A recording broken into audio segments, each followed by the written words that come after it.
power of data ownership and data segmentation in sports.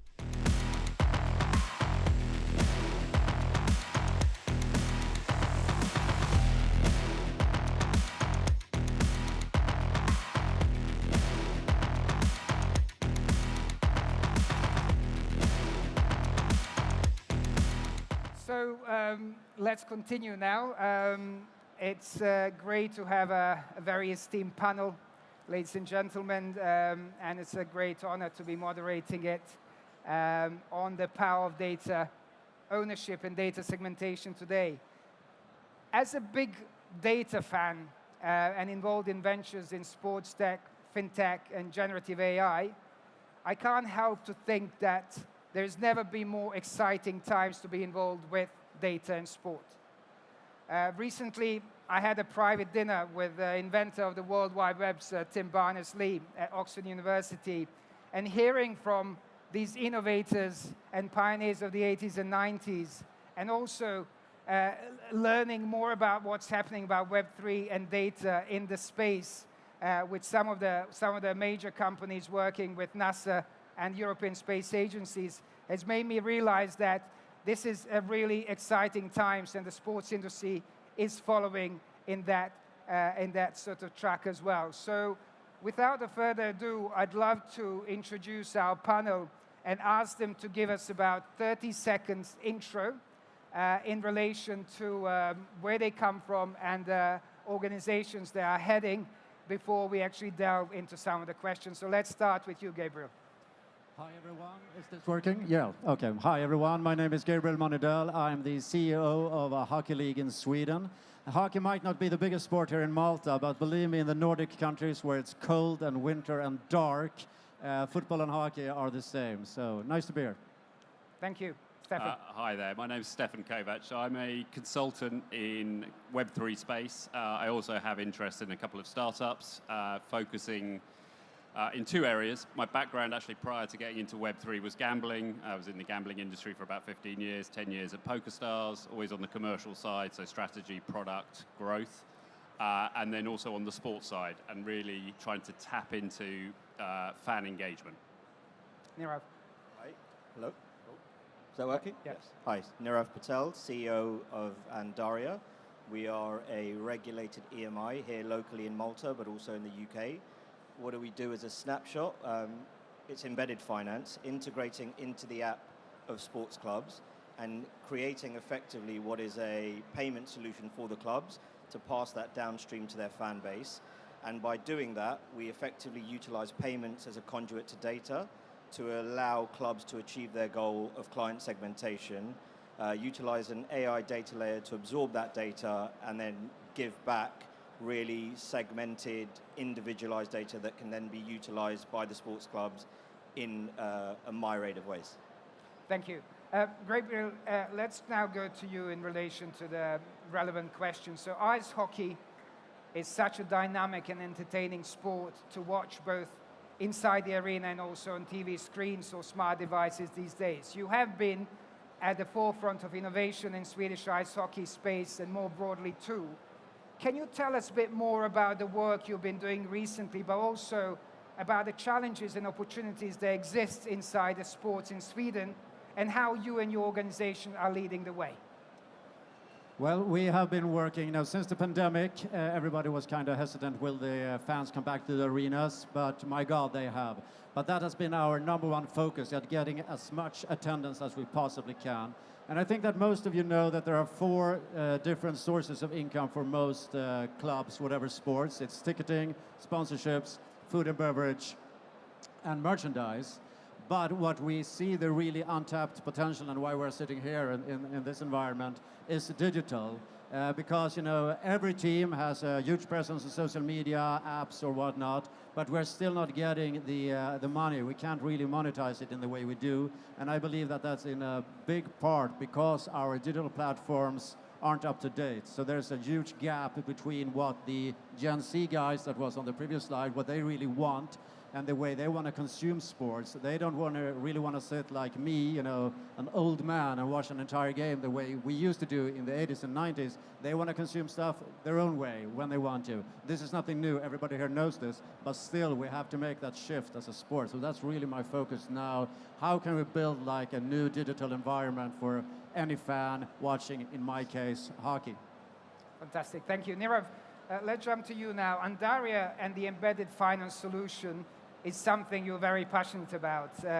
As we both Arsenal fans and love football and sports as a whole, and knowing that the banking sector and the financial industry are trying their hardest to enter the sports space in the best possible way, due to that sort of emotional connection that sports has and no other industry does, what can you tell us as a CEO of Andaria about your own journey and transition into the sport over the past couple of years?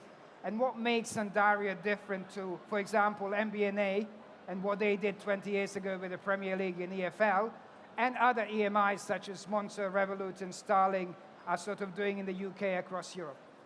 Great question, thank you. So yeah, absolutely. From an embedded finance point of view, I think we are very much at the tip of the iceberg in terms of where the industry is. In terms of our journey, it's been an interesting one, and I kind of put myself as a fan first and kind of the financial bit second. And what I'm a firm believer in is there is nothing more tribal than a sports fan. And what I mean by that is arguably, if a club that you followed your entire life asked for your blood type, you'd probably give it to them. And the mentality behind that is that now, effectively, compared to what is out there in the market or what's been there historically, fans have always been driven to a third-party site. We're not the first to ever have invented a branded card solution. However, by integrating into the app of the club, we limit any disruption to the client's journey. All acceptance of data now comes from your club rather than from a third party that you have no affiliation with, and we're really driving that. And what that does is it creates ultimately an ecosystem for the club, which is essentially just gone underutilized throughout any previous experiences of finance stepping into the sports space. And that's where we are really, really unique. So we enhance the solution by adding effectively another product to the club's ecosystem. The beauty of this, I'm referring to football, but actually we can lift and drop this into any industry that has a captive ecosystem. Again, sports-wise, I think ice hockey is a no-brainer, where it is, as you said, so popular in the Nordics. And that's what we're doing. We're effectively using that emotive nature that a fan brings into the club sports property that have followed their entire life, and enhance it in a way by segmenting the data. And the payments is the best conduit to that, because how an individual spends tells you a lot about a person. And then if you can overlay that with fan engagement coming from the club that you followed your entire life, it for me, it just makes complete sense. Great, thank you. Stefan, you're involved in a number of different projects as an expert, consultant, and driver of those. What obstacles and challenges are you facing at the moment? And what are your thoughts on the opportunities, landscapes, when you talk about data ownership and data segmentation?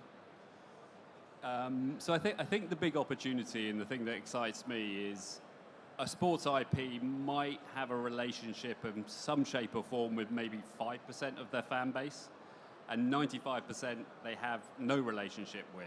And actually the relationship with that 95% is either through the broadcasters, because they're watching on TV, increasingly on OTT channels and digital TV. It's either through social media, and again, the clubs don't have a direct relationship there.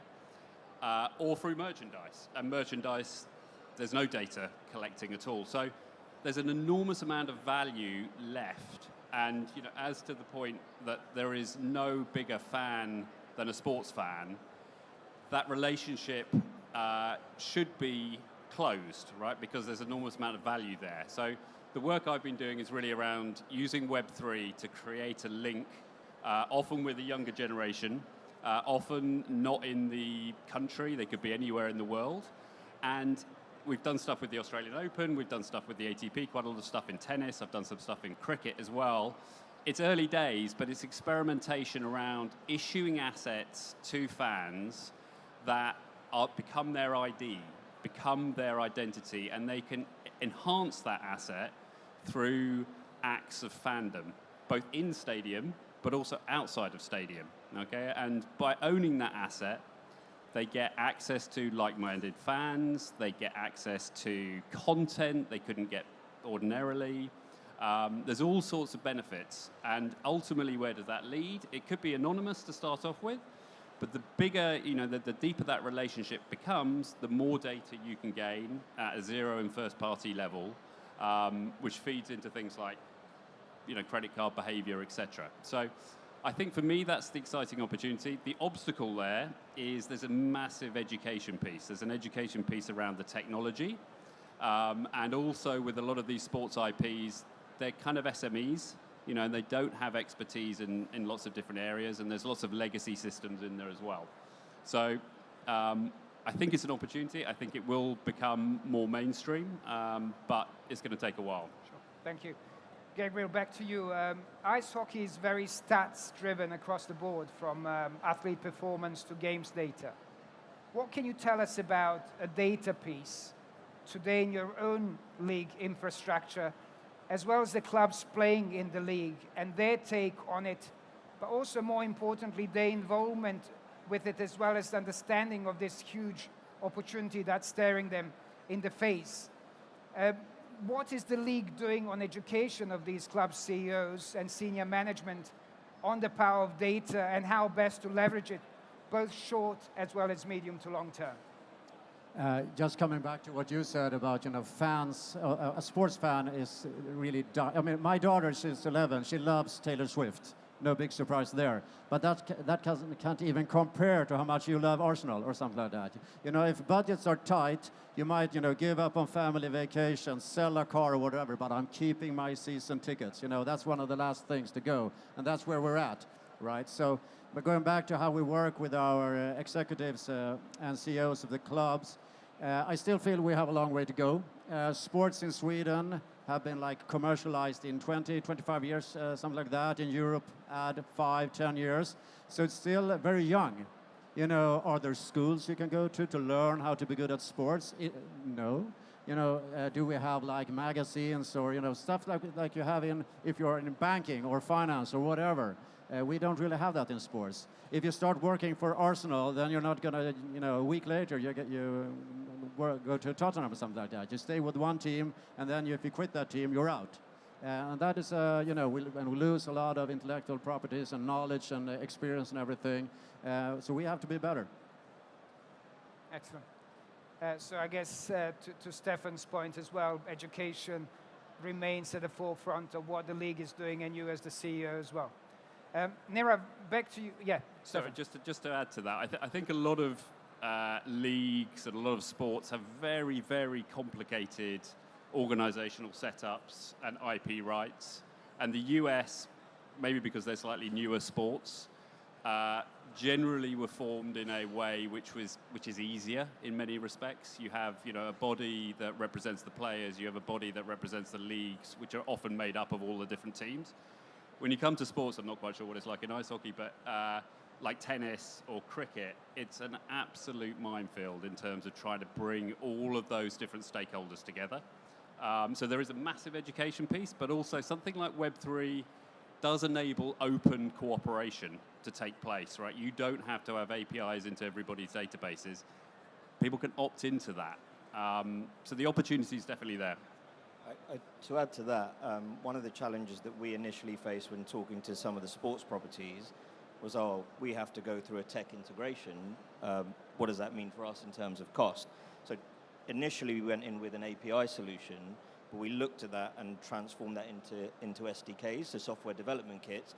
So effectively, just for the room's benefit, that snapshots the product, if you like. So onboarding is an SDK, payments is an SDK, movement of money is an SDK.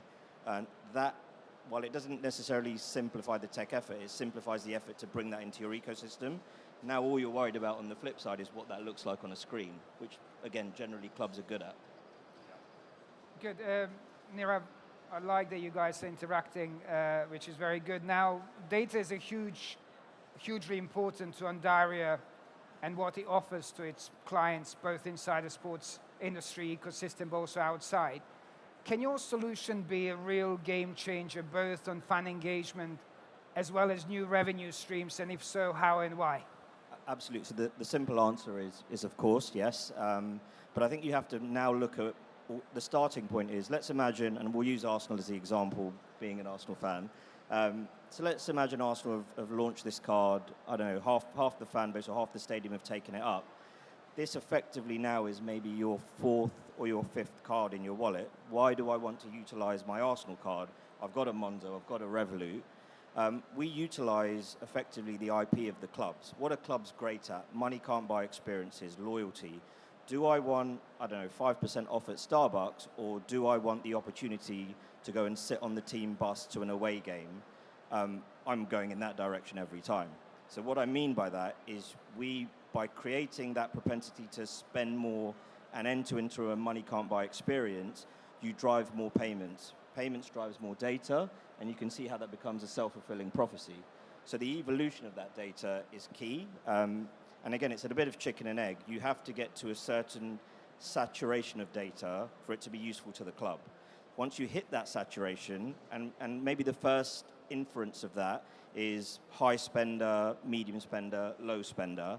But as that evolves, you actually develop a singular profile on a fan, on a one-on-one basis. And that creates the opportunity for further fan engagement, which is one of the key drivers from a sports property standpoint. The beauty of this is everyone in the ecosystem wins. And there's no one that comes out of this feeling hard done by, and I think that's the beauty of it. Yeah, thank you. I'm not going to ask about the blockers because you take probably 10 minutes about the challenges. But Stefan, back to you. What are your own views as an expert on the matter when it comes down to data acquisition methods that exist today in the industry? What are some good use cases of those who successfully embraced the best practices of data ownership and data segmentation on both ends of the spectrum, clubs as well as the solution platforms and providers?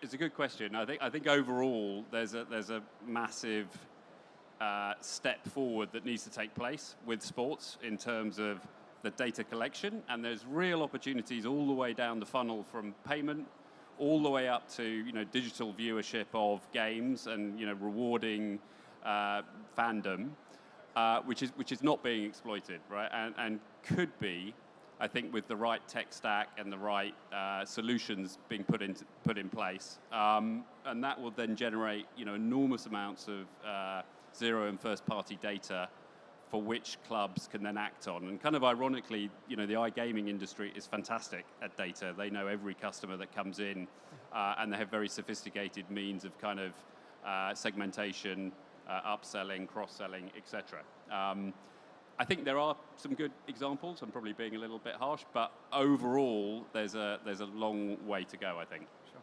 Thank you.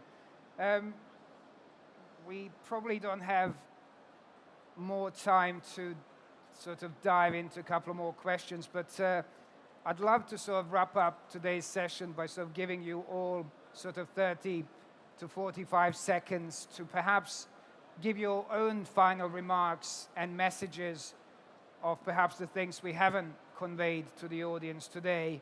And let's start with you, Stefan. I guess what I would say is experimentation is key.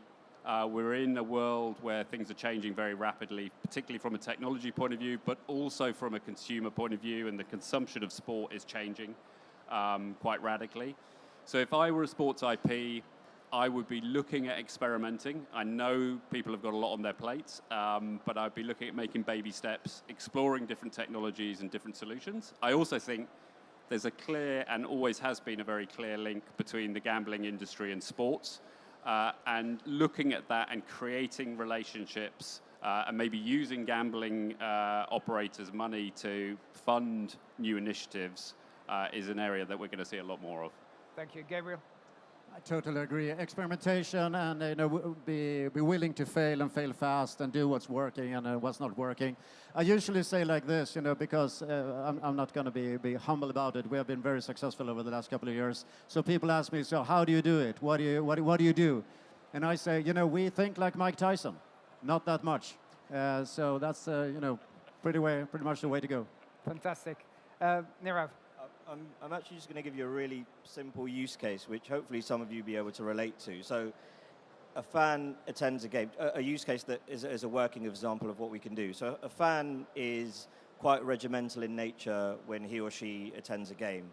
3 o'clock kickoff, Nirav rolls in at 2 o'clock, he drinks a beer at 2:15, he inhales a hot dog at 2:30, game in, game out.